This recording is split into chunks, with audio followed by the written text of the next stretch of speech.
नमस्कार, माझे नाव अनन्या मित्र. आज आपण बनवत जातोय डोसा. तांदूळ आणि उडीद डाळ भिजत टाकले. आता हे जी आम्ही मिक्सर मध्ये पेस्ट केलेली. आता आम्ही याला तव्यावर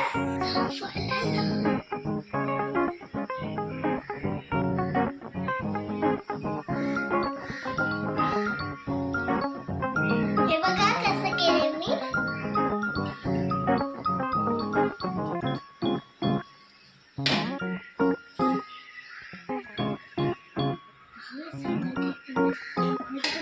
तव्यावर आंबोळीला जरा डोस्याला ठेवला आहे. आम्ही जरा ह्याच्यावर तेल घातलं. आता ह्याच्यातून गोल्डन रंग आला मग याला परतलं. मग